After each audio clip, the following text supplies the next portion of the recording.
Hello and welcome to St. Lucia Magazine, your weekly roundup of the nation's top stories in education, the economy, infrastructure, agriculture, and more. I am your host, Nipah Auguste.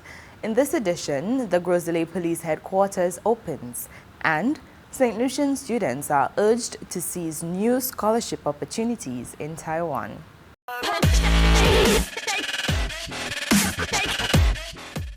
Prime Minister Honorable Philip J. Pierre, Minister for Home Affairs and Crime Prevention Honorable Jeremiah Nobbert, and a parliamentary representative for Gros Islet Honorable Kenson Casimir jointly opened the Gros Islet Police Divisional Headquarters on February 19th. Patilla Olibert reports. Ministers of Cabinet, stakeholders, and community members gathered for the official opening of the Gros Islet Police Divisional Headquarters. The $35 million 2.6-acre climate-resilient facility will improve working conditions for officers in the north of the island. Parliamentary Representative for Gros Islet, Honorable Kenson Casimir, presented the opening address. It is my great pleasure to warmly welcome you to the official opening of the Gros Islet Divisional Headquarters. Today marks a significant milestone, not only for the Royal St. Lucia Police Force, but for the people of Gros Islet, and indeed for our nation as a whole. This facility stands as a symbol of progress, partnership, and our collective commitment to strengthening national security and public service. Prime Minister of St. Lucia and Minister for Justice and National Security, Honorable Philip Pierre, stressed government's commitment to improving the working and living conditions of St. Lucians within the fiscal realities of the country. We came here in November 2025. We visited and we said that we would deliver to the people of Gros Islet and the people of St. Lucia the most modern police headquarters in the region. We persevered, and this morning I'm pleased to tell you that we have delivered to the people of St. Lucia and Gros Islet a $35 million project built by St. Lucians, for St. Lucians, and for members of the police force. The Gros Islet Divisional Headquarters will house the Criminal Investigations, Special Services, Crime Scene Investigating, and Traffic units, as well as an armory, a holding area, a tennis court, gym, and police barracks. Patilla Olibert reporting for the Government Information Service. St. Lucian students can now apply for Taiwanese scholarships with over 35 awards available for the upcoming academic year. More in this report. The Embassy of the Republic of China, Taiwan, and the Human Resource Development Unit of the Department of Education and Digital Transformation held a briefing for persons who are considering studying in Taiwan for the upcoming academic year. The potential scholars were provided with information on the different types of scholarships available and the academic requirements for each one, as well as an idea of the differences in culture they may encounter. Taiwanese Ambassador Her Excellency Nicole Su spoke on the significance of the scholarship program. This strong partnership reflects our shared commitment to expanding education opportunities for the youth in St. Lucia. Education is the foundation for national development, and we applaud your government's initiative of 1 university graduate per household. Taiwan shares this commitment to empowering our next generation through knowledge and opportunity. This is why we're proud to introduce the Taiwan Scholarship Programs, a partnership that connects our two nations together through education. These scholarships are not only financial support, they are gateways to high-quality academic training, international exposure, and meaningful cultural exchange. According to the ambassador, more than 300 St. Lucian students have received Taiwanese scholarships since 2007. More than 90 of them are currently studying in Taiwan. This year, we're expecting to offer at least 35 MOVA scholarship plus the Taiwan ICDF scholarships. Last year, we had altogether a total of 44 recipients going to Taiwan. So this year, we're hoping to have, if not the same, perhaps a bit more. Minister responsible for education and digital transformation, Honorable Kenson Casimir, was pleased with the interest shown by students in accessing the Taiwanese scholarships. I want to encourage everybody here to take advantage of the opportunities that are available to you. 44 students went over to Taiwan last year. And I mean, that speaks volumes about what Taiwan is doing for St. Lucia and the effort being made by the Ministry of Education to ensure that we have one university graduate per household in St. Lucia, a goal that is very, very much achievable. I think most of you would be versed in understanding what's happening in the global village. We've seen some of the challenges that our students face in places like Cuba, in some of the other areas in Europe. But I just want to say that with Taiwan, there seems to be a symbiotic relationship between the Taiwanese government and St. Lucia that allows for a smooth transition of our students from St. Lucia into Taiwan and by and large from Taiwan back to St. Lucia. Minister Casimir thanked the Taiwanese for their scholarship program and called on the prospective students to return home after their studies and contribute to nation building. The talent, mental talent that we have on island is something that we always want nurtured as a government, and your contribution towards that is invaluable. That being said, students, let's ask the relevant questions, let's get the clarity, let's continue to do our best to represent St. Lucia. Many of you will be going overseas to Taiwan, so you will effectively be ambassadors to St. Lucia, and so take full advantage of this opportunity, represent your country very well, represent yourself very well, and come back to St. Lucia and make a contribution to the overall development of our economy. St. Lucian students have been promised that Taiwanese will be introducing more programs and diverse options to choose from. The Central Statistical Office is making it easier than ever to access official data with the new Redatum platform. The system allows users to generate custom statistics from census and survey data instantly, supporting research, policy making, and business planning. Glenn Simon has the details. The Central Statistical Office, CSO, is moving to modernize and simplify access to official data through the Redatum software platform. Redatum, a Spanish term meaning retrieval of data for small areas, is an internationally developed system designed to make census and survey information more accessible and user-friendly.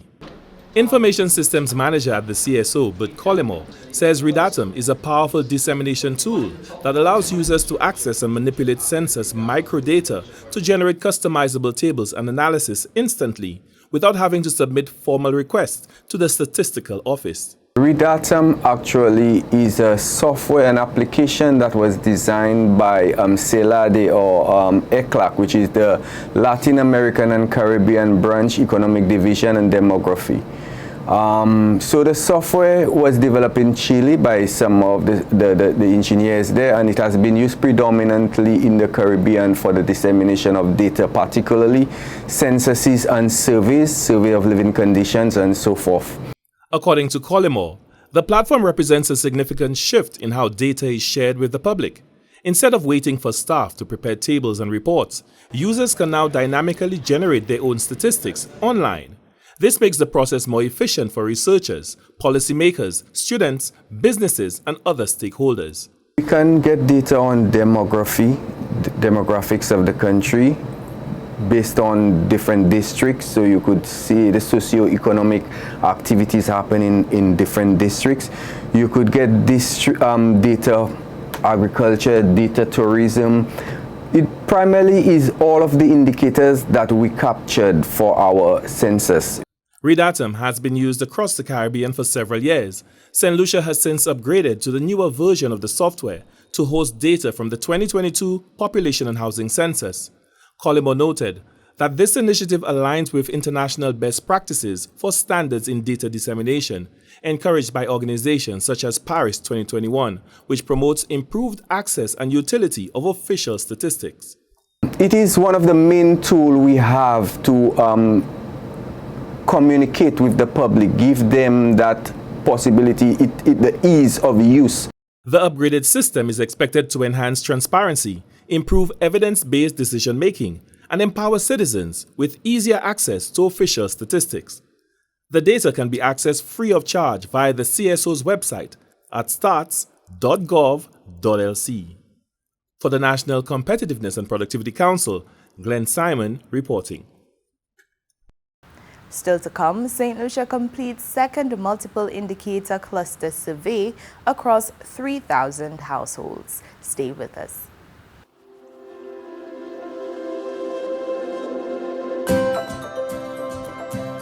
The Department of Sustainable Development presents Resilient St. Lucia, a 5-part television series celebrating how our nation is building climate resilience, from innovative approaches to food security to climate-smart tourism, private sector leadership, rainwater harvesting, and resilient homes.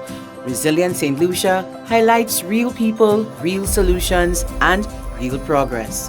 Across 5 compelling stories, discover how communities, businesses, and households are preparing for the uncertainties of a changing climate. Resilient St. Lucia, airing Wednesdays at 8 p.m. on HCS. Brought to you by Republic Bank.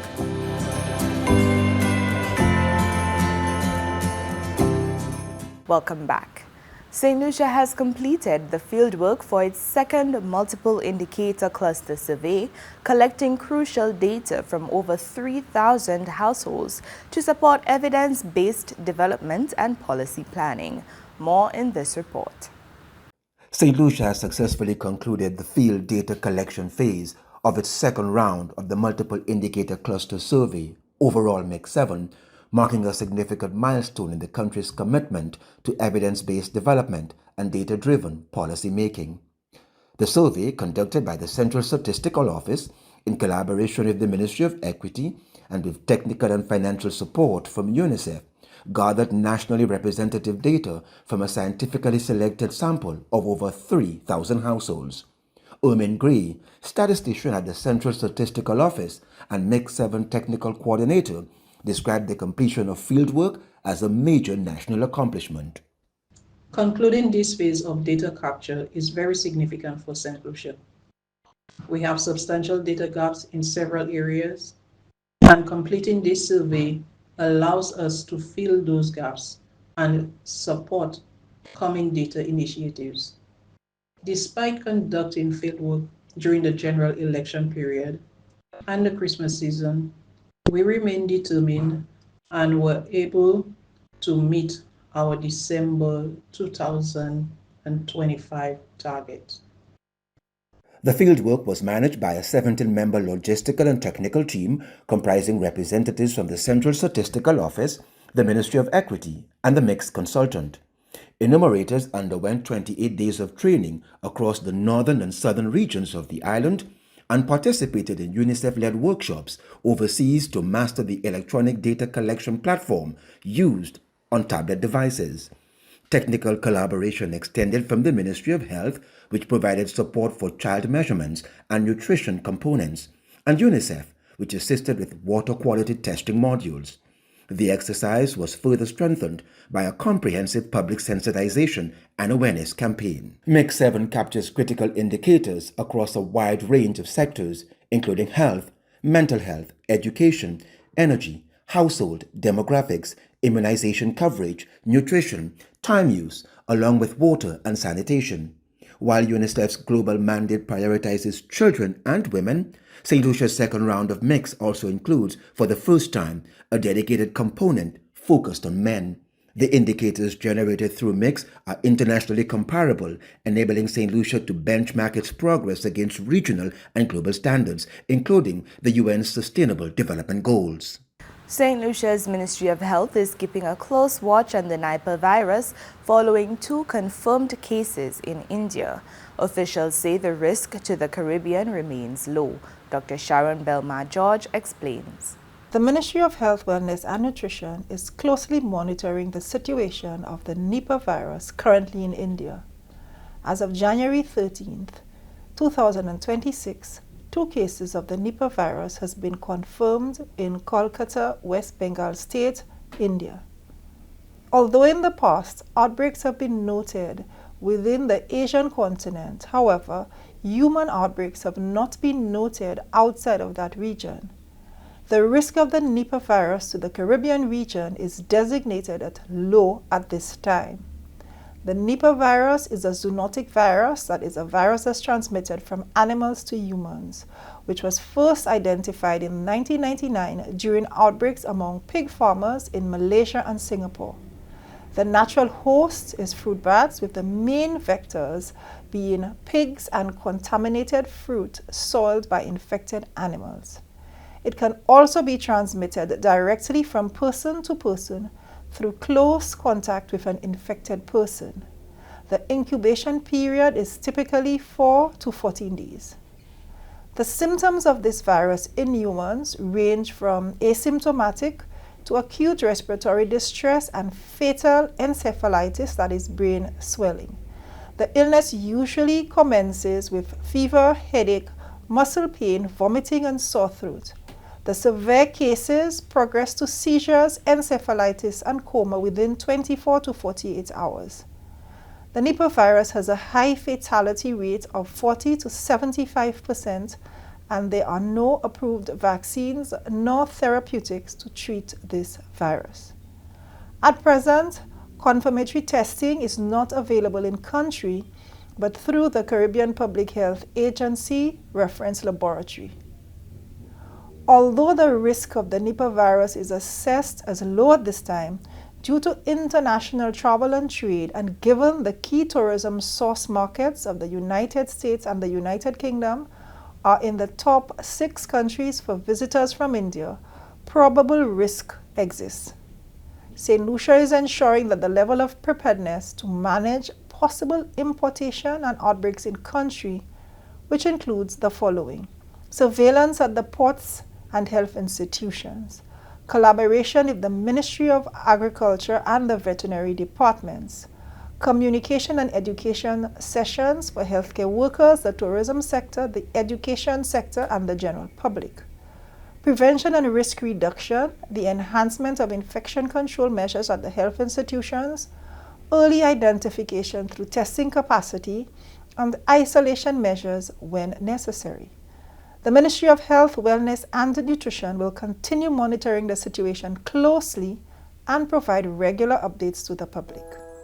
Coming up next, Anne Chasney and Jade Mountain enhance Soufriere Infant School with new AC units and facility upgrades. What if the next drop is the last?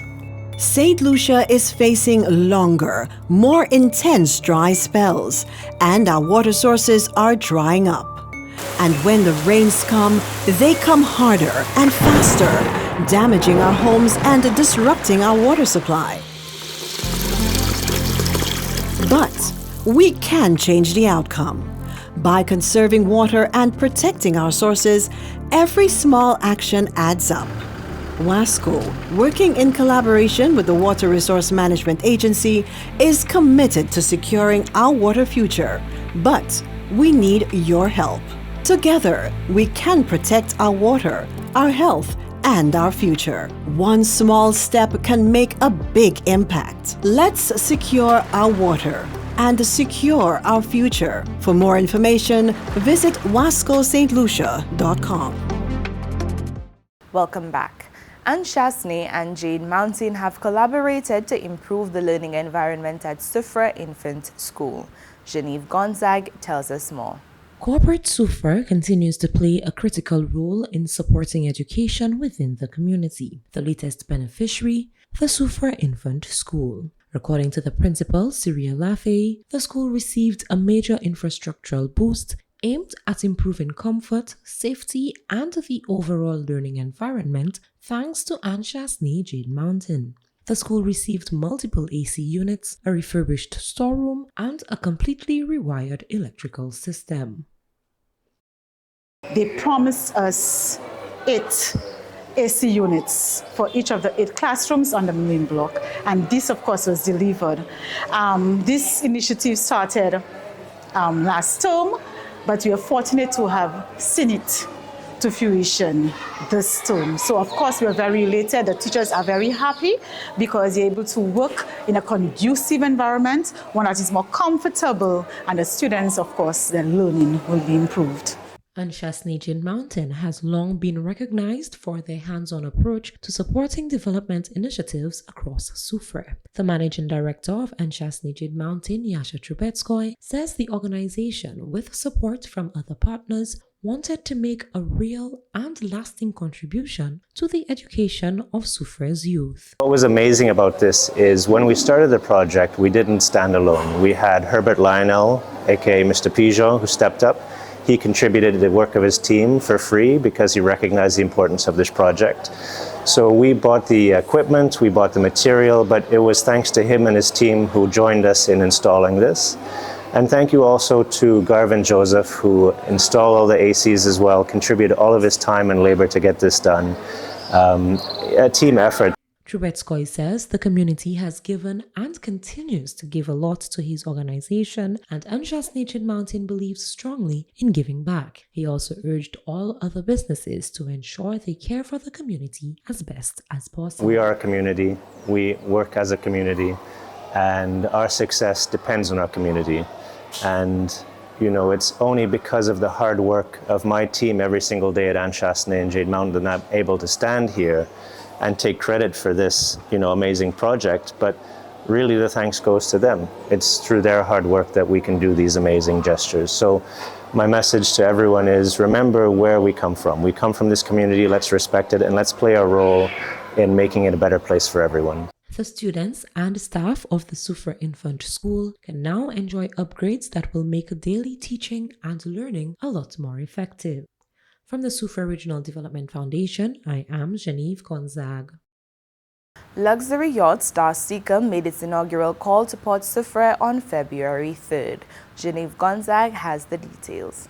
Luxury cruise vessel Star Seeker made an inaugural call to Port Soufriere on Tuesday, February 3rd, 2026. The all-suite 224-guest yacht made a stop in the picturesque town as it prepared to make its way further east. The corporate communications and marketing manager at the SRDF, Lovely St. Amy Joseph, says it is always a pleasure to welcome new faces into Port Soufriere and promised that Soufriere would leave a lasting impression. We have no doubt that although this is your first time, we will see you many other times in Port Soufriere because our hospitality is legendary. Our views are iconic.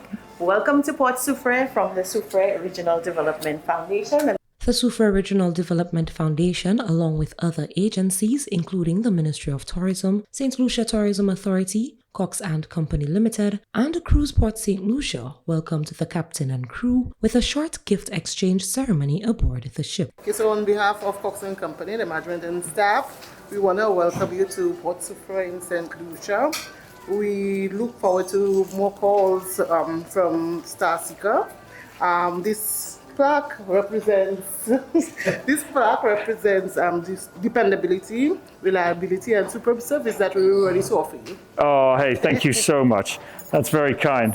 And maybe I can present you with a plaque on behalf of the ship. Thank you for all your organization and keeping us all organized and your warm welcome. Captain of the Star Seeker, Tom Schofield, explained that there is a demand by guests for more intimate ports like Soufriere. He gave assurances that the vessel would definitely return. Look, on behalf of not only Star Seeker but Windstar Cruises, thank you so much for the warm welcome to the island of St. Lucia and Soufriere. It's a real pleasure to be here.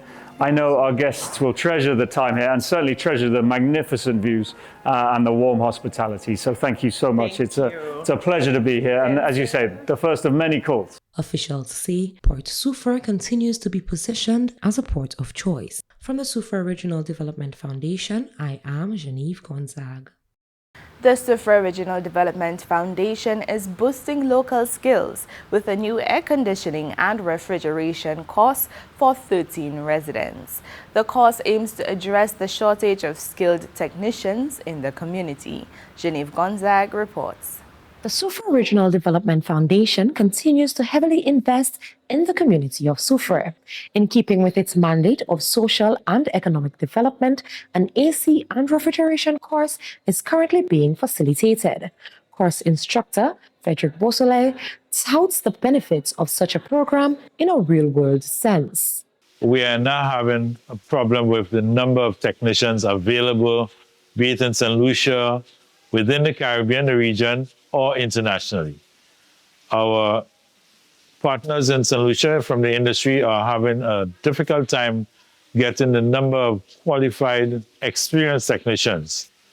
In the past, Arthur Lewis Community College has been producing every 2 years a batch of sometimes 10, 12 students. However, this has dwindled over the years and that has not helped our industry.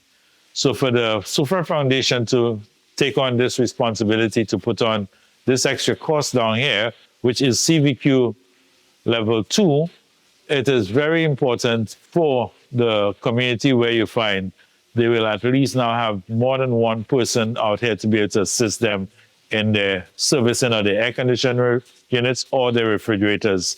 And like extension, the hotels will also benefit greatly from that as well. He gave insight into some of the topics that students will be exposed to. We go into other accessories that the system uses, and then we have the electrical side of it, which is, again, about 80% very important. So some of the students who are currently, they have an electrical background, so they actually have an edge, because a lot of what we will be covering is electrical. We also have to deal with electrical motors, and the list goes on. Yeah. 13 residents of Soufriere will benefit from the SRDF's Air Conditioning and Refrigeration course. What I'm expecting to get out of this course is some better knowledge of refrigeration and AC. I'm a little new to the AC field, so just feeling the cold refrigerant on my hand was like a little freak out as well, because I never knew that the tank was getting so cold, to be honest. So yeah, that's all I have too much to say. The executive chairman of the Soufriere Regional Development Foundation, Ernest Auger, says the SRDF is addressing an issue in the community. The records will indicate that Soufriere has over 3,000 plus AC units, hotels, private homes, offices, and we lack the skill, the personnel, the resources to really work these areas. And we figure it's an area we could assist in building a cadre of capable persons who can fill in the gap. Because as of now, when we want persons to deal with AC and refrigeration units, we have to go to Castries, Vieux-Fort, and say, well, come on, if all of that resides in Soufriere, why don't we build the capacity within Soufriere itself? The AC and refrigeration course follows a very successful plumbing course. Auger says there will be more courses that offer practical skills to the community. Hopefully, sometime later in the year, we'll do what we call a mixology course. We have, Soufriere has premium hotels, and they all are in great need of persons who can fill in these very critical areas. The mixology course really is equipping persons who can go and mix your favorite drinks for you. And the records indicate that Soufriere needs on an average of 60 to 70 persons on an annual basis in that regard. And it is growing because the St. Lucian Tourism Association will tell you that Soufriere now has over 300 Airbnbs. The Soufriere Regional Development Foundation has committed to ensuring the growth and development of the community and its people. From the Soufriere Regional Development Foundation, I am Genevieve Gonzague. And with that, we wrap up this edition of St. Lucia Magazine. A heartfelt thank you to everyone who contributed to this production: the National Television Network, the GIS team, and the communication officers across government ministries. Thank you for watching NCN Channel 122 and following the official social media platforms of the Government of St. Lucia. I am Nipah. Until next time, stay informed, stay engaged as we continue tracking St. Lucia's progress.